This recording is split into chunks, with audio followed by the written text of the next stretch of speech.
Менің денем жас, бірақ тәнім от секілді жанып тұрады. Бірақ мен бұл денем күйеуіме тиесілі. Әкемдей көрген адамның арам ойына тап болам деп кім ойлаған? Ол қайын атам, бірақ түрі жас көрінеді. Аула сыпырып жүргенде көз қиығымен қарап қалатын кездерімде болатын. Ұялып тұратын, бірақ шындық сол. Мен оны еркектік иісін сезетімін. Бір күні күйеуім түнгі жұмысқа кеткен. Мен ішкемен жүредім, ұйықтауға дайындалып.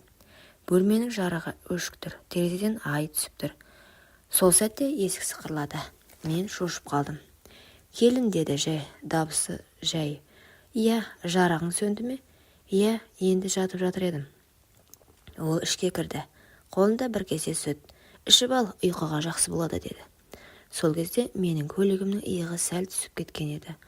Ол соған ұзақ қарады. Мен байқамай қалдым, ол байқап тұр екен. Кенет ол кесе қойған қолын менің иығыма қойды. Сен әдемісің, келін. Әкеңдей көресің, білемін.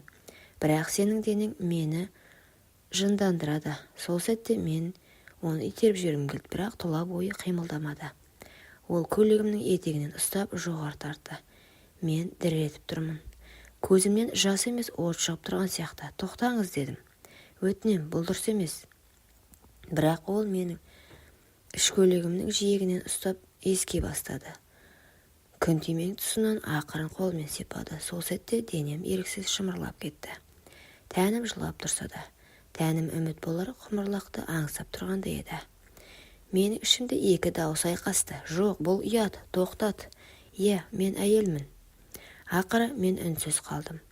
Ол мені әйел қылды сол күні. Жай жерде, тізерлеп отырған күйі менің ішіме кірді. Сол түні мен келін емес, оның жасырын күнәсі болдым. Бірақ менің ішімде бір түнімен бірге көмілген арнамыз сол күйі тұрып қалды. Күйеуім таңертең үйге келгенде мен жай ғана жымиып шай бердім. Ал менің тәнім түндегі ізден күйіп тұрды. Қалайсың жаным, деді күйеуім. Жақсы. Ол ештеңе сезбеді, сезбесін деп тіледім. Менің денемнен өз әкесінің иісі шығып тұрған білсе не болар еді. Ас үйге жүргенде қайнатам тағы кіріп келді. Көзімен денемді шолып өтті. Мен кіріп жуып жатқан едім. Белім майысып тұр еді. Сол кезде ол артыма келіп ақырын сыбырлады. Түнде тәттісің. Мен қалдырып кеттім. Ыдыс қолымнан түсіп кетті, бірақ құмарлық ұятты жеңіп бара жатты. Сол түні тағы жалғыз қалдым. Және ол тағы да келді. Есікті ашпай тікелей. Мен қарсы болдым, бірақ әлсіз болдым. Себебі тәнім әлдеқашан мойынсынып қойған еді. Ол мені сүйіп жатқанда менің көзімнен жас ақты. Сол түні мен қайтадан тірі күнә болдым. Мен сенің тәніңді жақсы көремін, иісіңді ұмытқым келмейді, деді. Мен өз еркіммен берілдім. Иә, сол түні мен өзімді жек көріп, оның төсіне басымды қойып жатып ұйықтап қалдым. Түнде әйел болам, таңертең келін болам. Бірақ мен кіммін шын мәнінде? Менің тәнім оның иісіне үйреніп алды.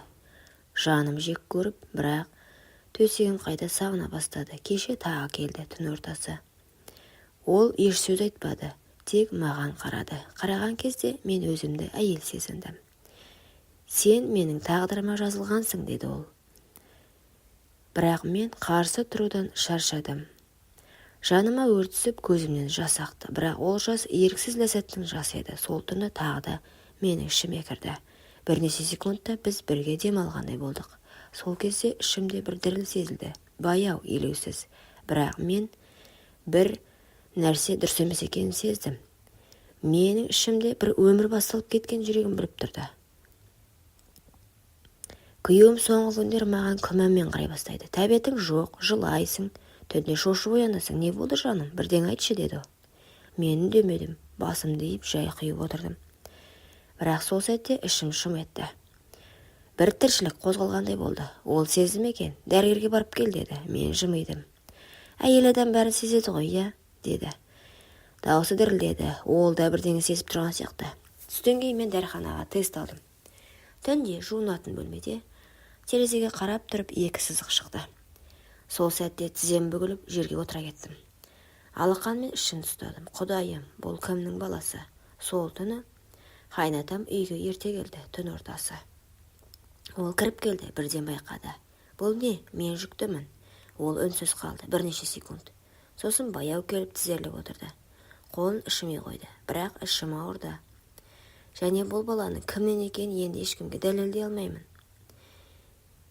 Дәріханадан тест кейін 3 күн өтсе де, мен әлі бір шешімге келе алмадым. Қайнатам таныш, күйеуім күмәнмен қарап жүр. Бірақ менің ішімде үнсіз өсіп жатқан кішкентай өмір бар. Және мен оны өмірден құтылғым келеді. Сол күні қаладағы таныс акушер-гинекологқа жазылдым. Апарда алдыр, деді қайнатам. Дауысы салқын, жауапкершіліктен қашқысы келген адамға ұқсайды. Ұрпақ емес, күнә, деді. Жолға шықтым, жол бойы жүрегім атшатулап тұрды. Ауруханаға барып тексеруге бардым. Дәрігер УЗИ аппаратымен қарап отырды да бірден тоқтады. Қанша апталық дедіңіз? 7-8. Бұл 16 апталық, 4 ай. Не? Бұл баланы енді алдыруға болмайды. Заң жүзінде медицинада. Сол сәтте менің алдымда бүкіл өткен күндерім жүгіріп өтті. Кеш қалғанымды сол кезде ғана толық түсіндім. Аурухананың есігінен шыққанда тынысым тарылып, аспан төңкеріліп кеткендей болды. Менің ішімде өмір. Күйеуім үнсіз қарсы алды. Кешкісін күйеуім келді, бетіме тіке қарады. Менікі ме, деді, бала. Дауысы дірілдеді, мен үндемедім. Тек көз жасым тама бастады. Ол бар даусымен айқай салды. Кімнен, айт? Сол түні мен үнсіз қалдым. Үйсіз қалдым, жүкті, қолдаусыз және кешірілмейтін күнәні арқалап. Ауылға қайттым. Ескі көрпеге оранып, көз жасымен ұйықтадым. Бұл менің өмірімнің шындығы еді. Құмарлықтың соңы жалғыздық пен бала. Мен енді ана болам, бірақ әйел емеспін.